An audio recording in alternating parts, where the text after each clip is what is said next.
नमस्कार, मैं अंजलि मिश्रा। स्वागत है आप सभी का हमारे चैनल में। और हम लेकर आ गए हैं पश्चिम बंगाल का सटीक एग्जैक्ट एग्जिट पोल आपके लिए।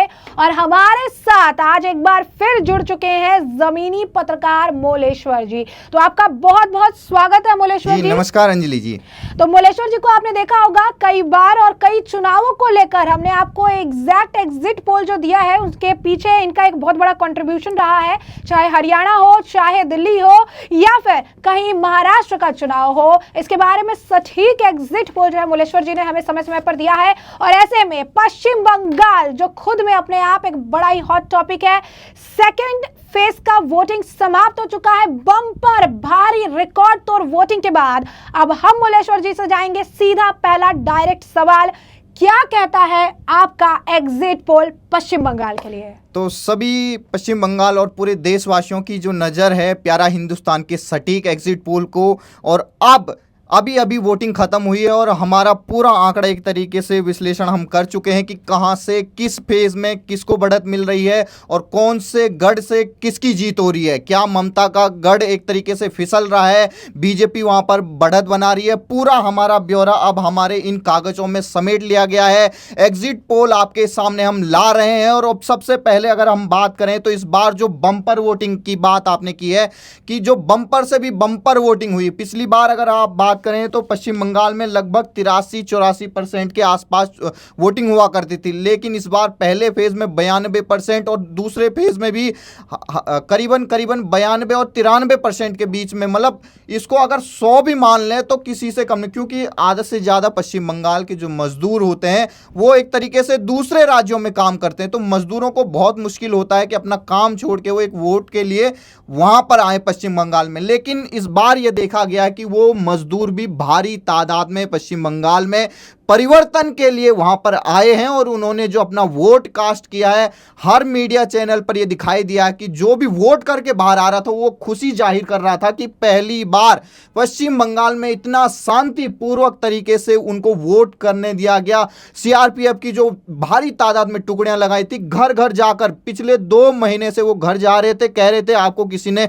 धमकाया तो नहीं, कोई डराया तो नहीं। और यहां यूपी से एनकाउंटर स्पेशलिस्ट जिससे पूरी ममता बनर्जी घबराई हुई है वो भी वहां पहुंचे हुए हैं। तो उसका यह नतीजा रहा है कि अब हम एग्जिट पोल के आंकड़े आपके सामने रखते हैं।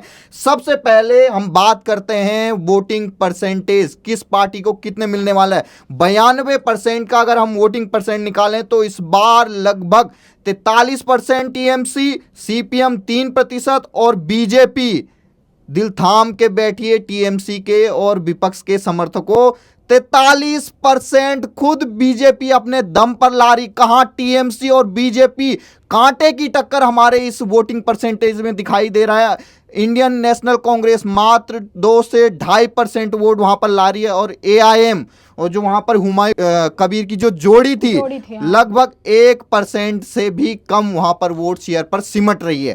तो ऐसे में आपने जो ये एग्जैक्ट आपने जो एग्जिट पोल का आंकड़ा दिया है, तो अब अगर हम सीट की बात करें, बहुत सारे ऐसे हॉट सीट है, बहुत सारे ऐसे इंपॉर्टेंट सीट है जिसपे जुगलबंदी देखने के लिए मिल रही है, उन सब सीटों को लेकर क्या आंकड़े हैं आपके पास? जहां तक आपने वोटिंग परसेंट को देखा होगा कि तो 43% टीएमसी, 43% बीजेपी। लोगों को यह लग रहा होगा कि सीटों में भी कांटे की फाइट है, लेकिन सीटों के अगर हम आंकड़े की बात करें तो बीजेपी अपने दम पर 155 सीटें लेती हुई नजर आ रही है, जो बहुमत से लगभग काफी ज्यादा है। एक तरीके से अपने दम पर बीजेपी पश्चिम बंगाल में भगवा सरकार वहां बनाने जा रही है। शुभेंदु अधिकारी के नेतृत्व में अमित शाह वहां पर 15 दिन से डेरा डाले हुए हैं। प्रधानमंत्री मोदी कभी झाड़ मुड़ी खा रहे हैं, कभी वहां पर हावड़ा ब्रिज में वहां पर सफर कर रहे हैं, लोगों के बीच में जा रहे हैं। ममता बौखलाई हुई नजर आ रही है।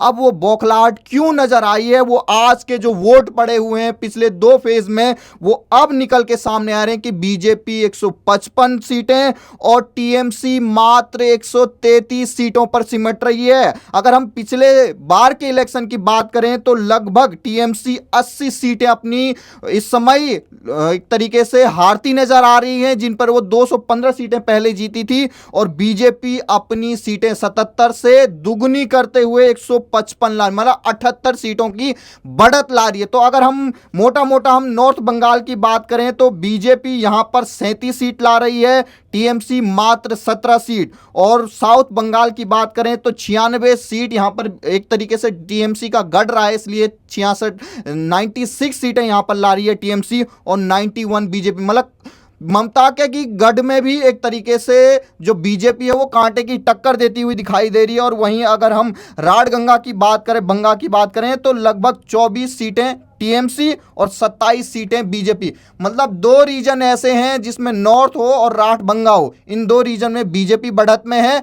और जो साउथ बंगाल जो टीएमसी का गढ़ था, ममता का एक तरीके से पूरा तहखाना जहां छुपा हुआ था सीटों का, वो अब एक तरीके से लुटता हुआ नजर आ रहा है और बीजेपी ने वहां पर सेंध मारी है। जी तो आपको मुलेश्वर जी क्या लगता है, जैसे बंगाल में बहुत मुद्दे रहे हैं इस बार, बहुत सारे इंपॉर्टेंट मुद्दे रहे हैं जिसको बीजेपी के बड़े बड़े नेताओं ने अपनी जनसभाओं में, रैलियों में बहुत हाईलाइट किया है, तो आपको लगता है क्या ऐसे मुद्दे हैं जिसके आधार पर आप ये एग्जैक्ट एग्जिट पोल जनता को बता रहे हैं, क्या टॉपिक्स रहे हैं इस बार काफी ज्यादा जो हावी रहे हैं इस पूरे चुनाव पर? सबसे बड़ी बात इस बार जो पैरामिलिट्री फोर्सेज वहां पर केंद्रीय जो सेंट्रल फोर्सेज हैं उनको उतारा गया, लगभग 3 लाख की तादाद में सेंट्रल फोर्सेज निकाली गए। और सबसे महत्वपूर्ण जो होता था, पहले के चुनाव में भी सेंट्रल फोर्सेज रहती थी, लेकिन बीएसएफ को वहीं के जो टीएमसी के नेता थे वो अपने चंगुल में फंसा देते थे। उनको देखा होगा कि इस बार इलेक्शन कमीशन ने भी जो सेंट्रल फोर्सेस के बड़े बड़े अधिकारी टीएमसी नेताओं के साथ साठगांठ करते हुए नजर आए तो उनको सीधे सस्पेंड किया गया।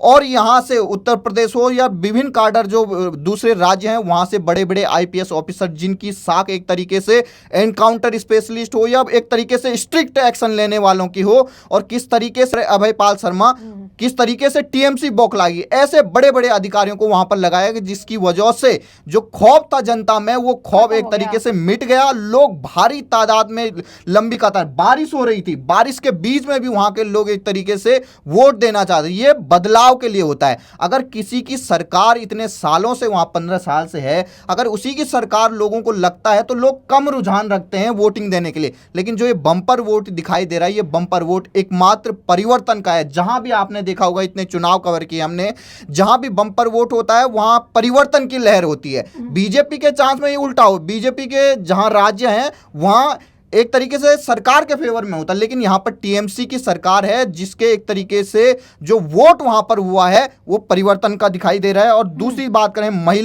महिलाओं को 1500 रुपए लक्ष्मी भंडार योजना के नाम पे ममता ने एक तरीके से अपने पाले में करने की कोशिश की, लेकिन महिलाओं ने इस बार ये सोचा कि क्या हम 15 साल से जो घुट घुट कर यहाँ पर जी रहे हैं, अपनी बेटियों को बाहर नहीं भेज पा रहे हैं, क्या वो 1500 रुपये हमें चाहिए या बीजेपी का 3000 और प्लस सुरक्षा?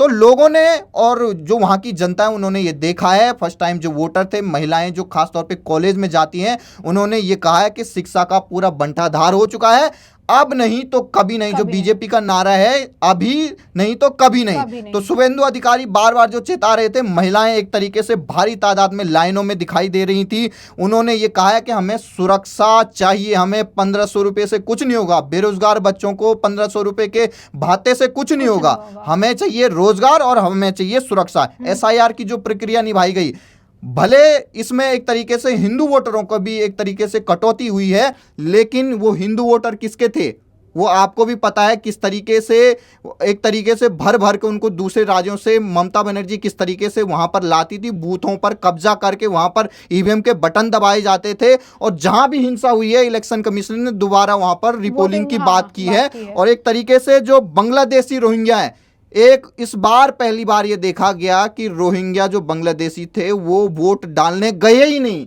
क्योंकि पैरामिलिट्री फोर्सेस बिल्कुल इतनी सख्त थी वहां पर कि अगर कोई भी फर्जी वोट करते हुए वहां पर देखा गया तो एक तरीके से उसको गिरफ्तार करके उसकी अच्छी खातिरदारी भी कर दी गई।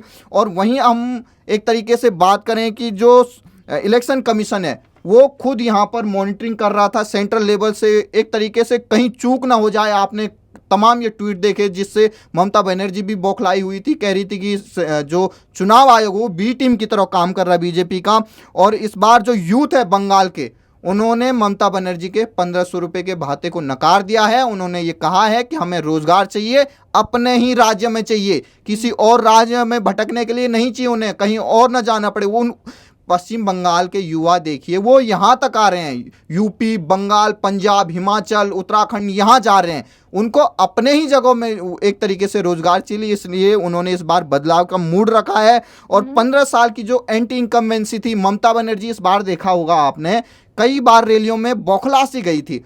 कहीं पर अगर शुभेंदु अधिकारी के बीजेपी की रैली बगल में हो रही, वहां से भाग जा रही थी।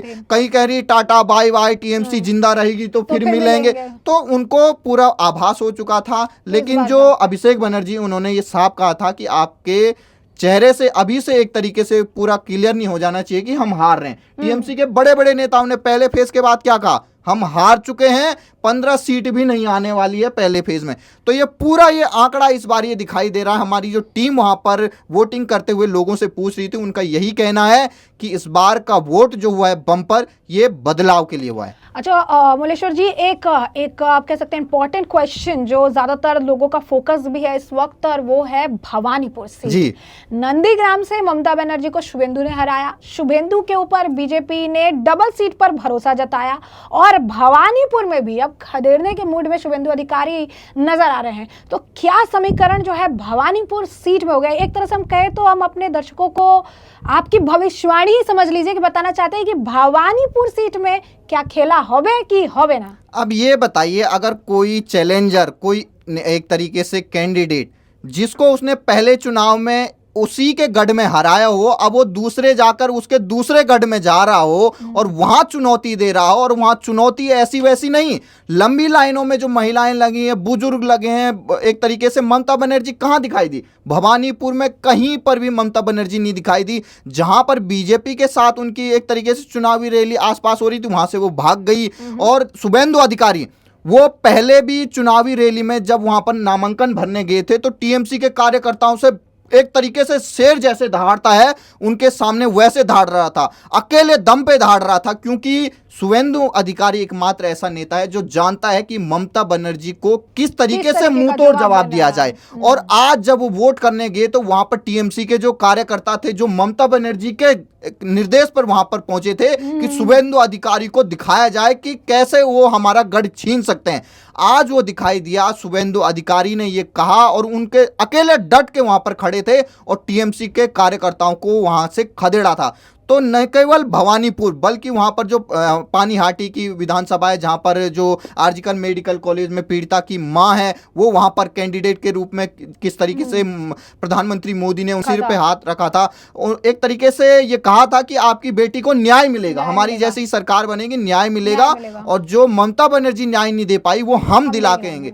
तो एक तरीके से भवानीपुर ही नहीं अपितु जितने भी ममता बनर्जी के गढ़ हैं वो ढहने वाले हैं। मात्र 4 मई का इंतजार है। 4 मई जैसे ही सुबह सुबह 8 बजेंगे, 8 बजे के बाद वो ममता बनर्जी के शासन की आखिरी घंटी होगी। मतलब आप भी ये कह रहे हैं कि 4 मई ममता गए। अच्छा, एक एकदम आखिरी सवाल जो ये है कि हर बार जो आपने आंकड़े दिए हैं, चाहे हमारा जो ट्रैक रिकॉर्ड रहा है प्यारा हिंदुस्तान का, चाहे दिल्ली का चुनाव हो, हरियाणा हो, महाराष्ट्र हो, on point exact exit poll हमने दिया है। तो ऐसे में इस बार आपने बंगाल का भी जो एग्जिट पोल है जनता को बता दिया है।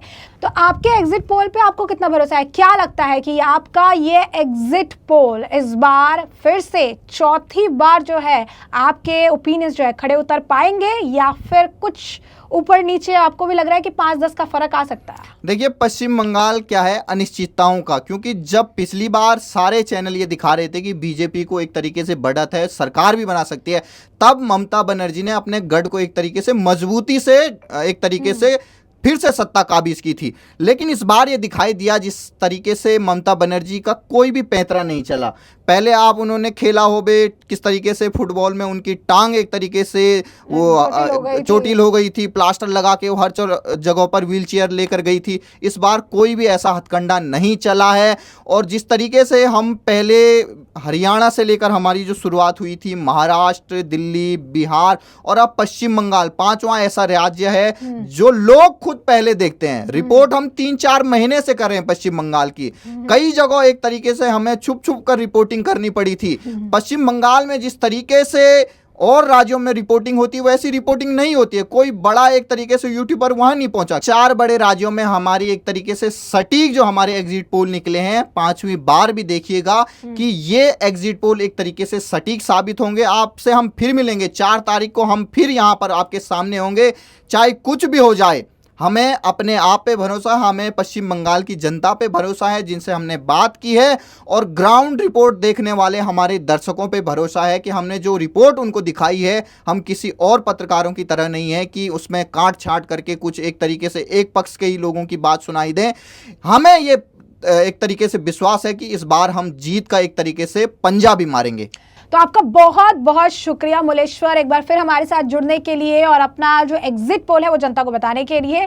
और इसी के साथ साथ मैं जनता से भी अपील करूंगी, और वो ये है कि रिजल्ट तो 4 मई को आएगा जी। और ऐसे में आपके पास भी अपने आंकड़े होंगे, इनके पास खुद भी उन्हें लग रहा होगा कि हाँ बीजेपी या टीएमसी किसको कितने नंबर देने हैं। तो हमें कॉमेंट सेक्शन में कॉमेंट करके जरूर से जरूर बताइएगा कि आपके आंकड़े क्या हमारे आंकड़े से मिल रहे हैं या कुछ ज्यादा आपके पास आंकड़ा है। तो हमें कॉमेंट्स में कमेंट करना बिल्कुल ना भूलें। और मैं ये जाते जाते ये कहना चाहता हूं कि ये न केवल ममता बनर्जी की हार होगी, बल्कि ये भारत के सुरक्षित बनाने के लिए चुनाव था, क्योंकि इस बार बांग्लादेशी घुसपैठियों की जैसे ही 4 तारीख को रिजल्ट आएगा, बीजेपी की सरकार बनेगी, 12 बजे के बाद आपको पश्चिम बंगाल और बांग्लादेश के बॉर्डर के आसपास कुछ घटनाएं होती हुई नजर आएगी, जहां पर तार बाढ़ को पार करते हुए बांग्लादेशी भागते हुए नजर आएंगे। न केवल बांग्लादेश के, बंगाल के हम जो रोहिंग्या हैं वो भागते नजर आएंगे, वो आसाम से भी भागते हुए नजर आएंगे, क्योंकि आसाम में भी